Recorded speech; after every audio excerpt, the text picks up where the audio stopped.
We'd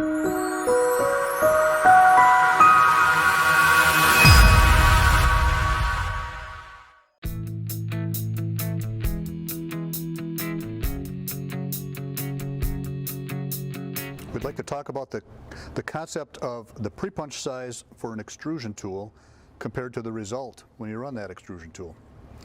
So here we have an example of the paperwork that we send along with an extrusion tool, along with some examples of different pre-punch sizes and the different results.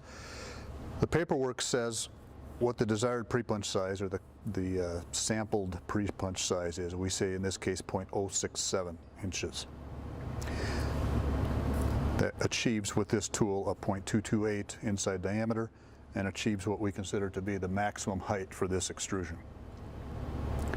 So the result, when we look at that on the sample, the 0.067 pre-punch gives us this extrusion result, which we consider to be the maximum for this tool. And we can see it's starting to break out across the top. That's kind of what we're looking at when we say that's going to be the maximum.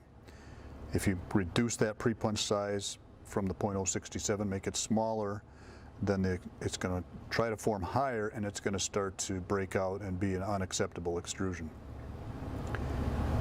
So that's with the 0.067 pre-punch. If we were to go the other direction and use a larger pre-punch, we'd find that the extrusion height would get lower. The inside diameter is going to stay the same, but the height will get lower, and that's what this is showing. With a larger pre-punch, here we have now a 0.18 pre-punch, and we can see it's considerably lower extrusion, not the type of breakout that we saw on the previous sample, but considerably lower. It's still the same inside diameter. The 0.228 inside diameter is the same, but the height is what has changed. Because of the larger pre-punch, we get less height. With the smaller pre-punch, we get more height. So that's the general concept with the pre-punch versus an extrusion height and the result of the extrusion. I hope that helps explain it. Give us a call if you have more questions.